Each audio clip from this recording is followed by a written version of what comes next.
Sasquatch encounters are thought by most to be something that occur in the far reaches of the wilderness.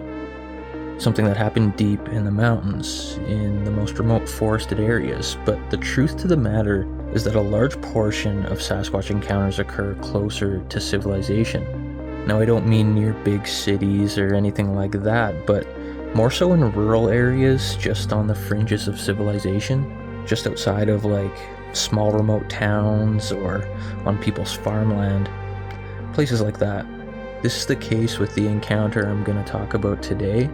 It occurred on someone's property just south of the town of Yacult, Washington. Now, Yacult, Washington is interesting because it's coincidentally quite close to Mount St. Helens, which is roughly 30 kilometers or so to the north of this town, northeast kind of. So, in the world of Bigfoot or Sasquatch, Mount St. Helens is kind of the epicenter for some of the most wild and intriguing Bigfoot lore. I've made quite a few videos on the Sasquatch stories of Mount St. Helens, most of which pertain to the tales of the alleged Sasquatch bodies that were said to be recovered by the military shortly after the eruption back in the 80s.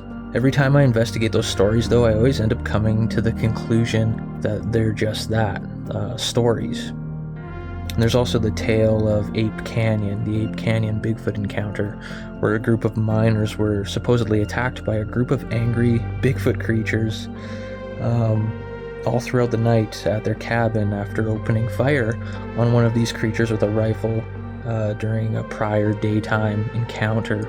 So what I'm getting at basically is that there are plenty of stories and reports from this area in Washington. This story seems pretty legit and was actually investigated on site by Henner Fehrenbach, who was a colleague of the late John Bindernagel, the famous Canadian Sasquatch researcher. So just to set things up for my reading of this encounter, there was 3 witnesses, all from the same family. There was a mother named Brenda and her 2 sons, Nick, who was 15, and John, who was 5. They did have a father, but he wasn't there at this time. He was away working. So let's check it out. Let's get into the encounter. Mrs. Brenda G., washing the dinner dishes, looking out over her backyard past the horse corral with its pony and off into the distance, notices that suddenly the horse becomes unruly and seems close to panic, while an indistinct figure passes through the trees behind the corral. She calls to Nick. "Nick, there are some kids out there trying to tease the horse," and she steps out of the kitchen back door with a BB gun in her hands for good measure. Nick races out past her and some distance down the overgrown meadow along the stand of trees, where he then comes abruptly face to face with a Sasquatch standing on the indistinct footpath. Nick comes to such a screeching halt that he slides on the wet vegetation and sits down on the ground.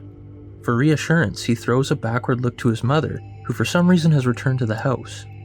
When he looks back at the Sasquatch, it's already walking with long strides across the wildflower-covered meadow, lifting up its feet more than people do. As Nick scrambles to get up, a branch snaps and the Sasquatch turns to look at him with big eyes. Nick runs back into the house, tearing the screen door off its hinges in the process, to tell his mother about the creature and to change into his boots from his slippery loafers. Then he charges back out, taking a large army bayonet from over the fireplace for protection, with Brenda close behind. Their 2 dogs retreated under the house.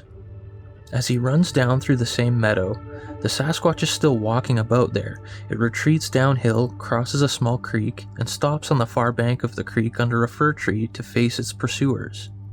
His entire body bathed in sunlight and visible from head to toe. Nick stops about 30 feet away. His mother is about 50 feet behind him. This silent tableau holds its place for what seems an extraordinarily long time, perhaps 5 minutes, although Nick's and Brenda's estimates, colored by the adrenaline of the encounter, range to as high as 20 minutes. Whatever length of time passes, it gives Nick and Brenda the opportunity for a detailed inspection of the Sasquatch. They described it as being 6 foot 6 inches tall, as measured against a branchlet that barely touched the crown of its head, covered with black-gray fur and golden-brown patches on its shoulders and chest. The hair is 4 inches to 5 inches long and dirty with burrs in it. The head is notable for its pronounced brow ridge and deep-set eyes that are less open than human eyes. It was facing into the sun. It has a wide and stumpy nose, the hairiness under the nose getting thicker, hiding the jawline. It has impressively wide shoulders, heavy arms, wide hands with thick fingers, and dark brown and rough palms. Its nails have a deep yellow, nicotine-stained color. Its torso narrows somewhat to the waist. No genitals are visible in the fur, and it has sort of a small butt for a man. According to Brenda's astute assessment, both observers perceive the animal as a male. Neither of them detects any smell. In due time, Brenda gets the willies and anxiously screams to Nick to break it off. Thereupon, the Sasquatch screams, takes a step across the creek towards them, while holding its arms out to the side by about 45 degrees, as if to herd them on their way. They run halfway up the hill to the house, when Nick feels compelled to give it one more look. He's rewarded by a repeat of the faintly aggressive display. They continue to the house, Brenda scooping up John from the lawn, who says, "Mommy, there's a big monkey in our backyard." Brenda climbs up on the low garage roof and watches the Sasquatch walk away. The dogs stay under the house for a safe 2 hours and will not let themselves be coaxed out, even by having meat waved at them. The horse has substantial abrasions from having gotten snagged on a rope in its panic. Brenda phones 911 but hangs up before the call is answered. After some time, she phones back and reports the encounter, which is duly noted in the police blotter but not acted upon. Only an alert reporter from the Vancouver Columbian catches the brief note and looks up the family. This reporter and several Sasquatch investigators canvass the surroundings and neighbors and come up with a few additional items. 2 sets of footprints are found, 12 inches long and 6 inches long, whereupon Brenda puts a roast chicken into a high tree fork. An adjacent unused meadow has a large depressed area of grass in it. A patch of thimbleberries is found on the steep hillside to have been stripped of its fruit and leaves, leaving bare canes behind. The adjacent farmer's cows, which had just been turned loose for the summer into a higher, lush meadow, come rushing back to the barn that night, something the farmer had never observed before. After about a week, little John comments casually, "The little monkey isn't coming to play anymore." So a pretty wild encounter. It seems with juvenile Sasquatch reports, they're more willing to take risks and approach, populated areas. And I don't know if it's just that they're more brave or they have less experience, or, I don't know, like kids, like human kids are more open to doing things than adults are, it seems. So maybe it's the same case with Sasquatch, but it's a good thing that John, the young one, the 5-year-old, was never taken, because there's a lot of stories of these Sasquatch that, take kids. There's a lot of missing 411 stories of that nature. Kind of reminds me of one of the more recent previous encounters I talk about, where a group of kids are playing outside and they spot one of these creatures watching them from the tree line. But for a juvenile Sasquatch, like 6'5", that's pretty crazy. If you imagine seeing a person who's 6'5", I mean, I have a few people in my family who are 6'5", and when you see them, it's like, it's kind of scary. Like, people who are 6'5" are pretty big. So just imagine that would be a juvenile with a 12-inch track. And they also found 6-inch tracks, so there was another little baby one running around too. And one of the funny things about the story is that the mom actually had put meat and food in one of the trees to try and bring them back to try and lure them in, because she wanted to see it again. But it's really crazy how they were able to observe it for such a long period of time.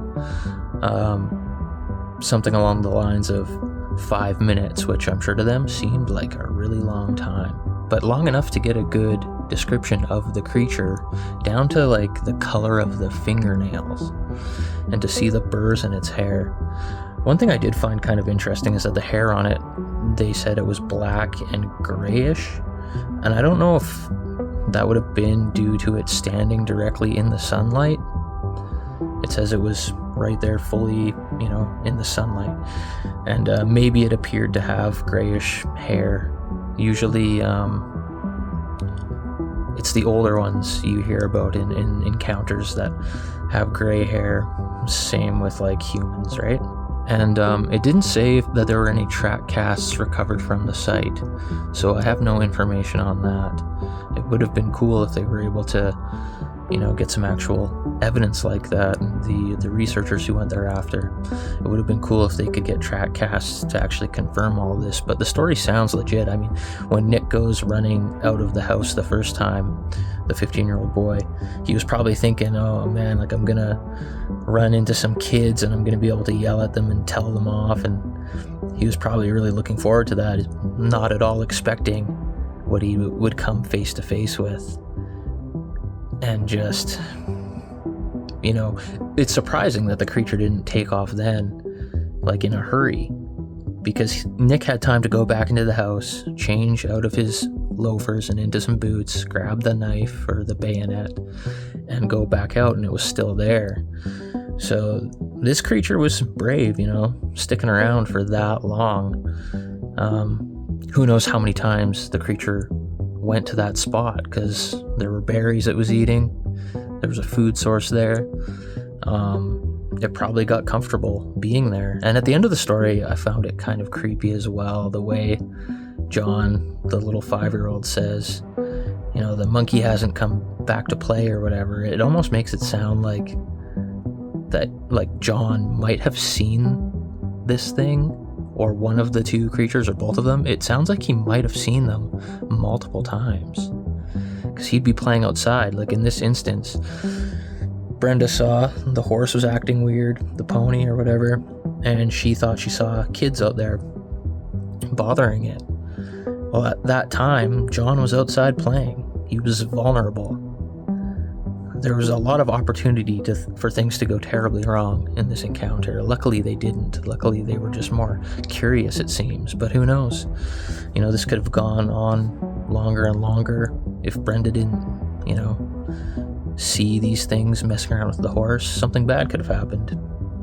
But it seems like the young ones, based on, encounter stories I've read and research, that they're more curious. If anything, they're not usually dangerous. And we don't really know for sure if Bigfoot is responsible for these missing 411 cases where, people of all ages disappear without a trace. It could be anything. We don't know for sure what's doing that, but I think people, when they hear like the Dennis Martin case, for example, there's that part of the story where somebody witnessed a kid being carried off in the hills by some sort of being. Not knowing if it was a person, like a man, or a Bigfoot, but people think of that and they kind of assume that Sasquatch might be responsible for these missing people, these missing kids. And there's also stories out there of Sasquatch helping kids and keeping them alive when they're in danger out in the wilderness alone. So it's hard to say. It seems like some of them are more benevolent, and then some of them might be more aggressive and malevolent. And like, who knows? People get taken. The story of Seraphine Long in British Columbia, she was taken for years before she was able to escape, supposedly, if the story is true. But Nick went back into the house, he grabbed the knife, went back out, and this creature crossed the creek and just stood there and observed them, and was kind of motioning them to go back to the house, because the mom had come out to get a closer look as well, and they both observed the creature. The dogs too, the dogs were just petrified, saying they stayed under the house for 2 hours. In the other encounter I talked about, where the kids observed this creature or saw this creature while they were out playing, supposedly the dog went after the creature and wasn't really scared. These dogs just were petrified, and they couldn't even be lured out from underneath the house. So that's crazy. That's usually what happens in a lot of encounters where there's pets around. The animals just get totally freaked out. They don't know what to think of it. And when you think of like, I've heard stories of people encountering bears out in the wilderness, like grizzly bears. The dogs a lot of time will go after them. like after a bear. So what are these things that, make humans and animals get that sense of fear and dread? Like, how are they able to do that? A lot of people speculate it's infrasound. They're able to emit infrasound somehow, but it's also possible that these beings, whatever they are, aren't from this world. They're from another world. They're from another reality or dimension. Maybe they have the ability to project something like infrasound, and or some sort of sound frequency that just drives people to complete terror, and the dogs as well. So it's really hard to say, but it was so frightening that she debated calling the police. She called 911. She didn't follow through with it, but curiosity, it sounds, maybe got the best of her, because it says in the report she put like a roast up in the tree in hopes of luring this thing back and seeing the baby, as she described it. So that's very interesting. But it's cool to have a visual sighting and also finding the trace evidence as well. A lot of sightings, happen, but they don't seem to find tracks, which is really weird. But in this one, there was tracks that were found. It's a good thing there was a creek there. Usually when there's, wet areas or creeks and rivers and streams, it's easier to leave impressions. So it seems like the creatures were there mostly to eat the berries, and maybe they got curious with the horse. It is interesting that the cows got scared as well, like the neighbors' cows. It said they had ran all the way back to the barn from being out grazing or doing whatever they were doing. So the cows got freaked out as well. I wonder how far away mom and dad were. How far do you think these juveniles venture away from the parents? I wonder, at what age as well they're allowed to do that. It kind of seems like the larger juvenile was obviously babysitting the little one, but I wonder if there's rules that they have to follow. You would think, though, that a creature that is trying to remain hidden, would stay away from these places. You'd think that they would know better, even if they are juveniles. You'd think that they would know better. Like, are they intentionally hiding, or is it in their nature to just be out of this reality sometimes, and not be visible to the human eye? Because sometimes they're in areas like this, like a rural area, not too far away from a little town. But we always say, like, Sasquatch is, a master of hiding. It's a master of the wilderness, and its goal is to stay away from people and to remain hidden, because people are dangerous, Why do they come close to civilization in these instances? Why do they allow themselves to be seen sometimes? Does their curiosity get the best of them? I wonder. Or I wonder if there's something in their being that they can't control, where sometimes they're in this physical reality and sometimes not. Is there a supernatural element, or are they just a physical flesh and blood being? How are we going to find out? We need evidence. We need good evidence. Imagine filming something where you see one, you film it, and you film it disappearing. That'd be wild. But at the same time, nowadays, it's going to get really hard to determine what footage is real and what's not. It's already really hard, especially with the AI stuff nowadays. Photographic and video evidence is going to be almost impossible to determine if it's real or not. Which really sucks, because my goal has always been to go out into the wilderness to get like crystal clear 4K footage of a Sasquatch. That's what I've always dreamed of. But nowadays, with the advancements in AI, it's going to be like, how is that going to be able to prove it? We literally need a body, and we still haven't found a body. And it's been so long since like the subject of Bigfoot has been, mainstream. If it's alien, if it's supernatural, we'll probably never get a body. You can't get the body of like an entity or some sort of supernatural being.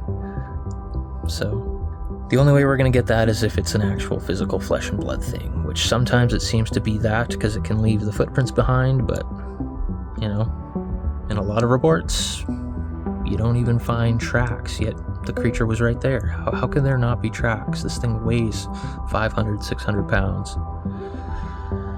So, I don't know, it's hard to say. But I just thought this was a really interesting report. It's cool to have ones where there's multiple witnesses. Not only is there multiple witnesses, but there's also multiple creatures as well. And this one was investigated by someone who was one of those old school researchers, right up there kind of with the Four Horsemen. You know, like Rene de Hinden and, you know, Peter Byrne. Henner Fehrenbach was right up there with them. So obviously this was kind of a substantial case, worthy of checking out and investigating. So yeah, the Washington area, there's a lot of activity around there. Obviously it's the Pacific Northwest, and you got all those stories around Mount St. Helens. Who knows if they're true or not? Who knows? Some of them are so far-fetched, especially the Mount St. Helens stuff. You know, there's a lot of lore and a lot of crazy stories, and we'll probably never find the truth to those stories. But anyways, if something like this happened nowadays, if you have an opportunity to like witness the creature for 5 minutes, you have a lot of time to pull out your phone and film it. So hopefully one day an encounter like this happens again, you know, where there's multiple people that are capable of remembering to pull out their phone and film it in the heat of the moment. Because that would have been some pretty crazy footage to get that close and to be able to document it. So, and most phones nowadays record in 4K. Some phones can record in 8K. So everybody has the perfect tool to do that. Anyways, that's all I have for today's video. We'll see you next time on Mountain Beast Mysteries.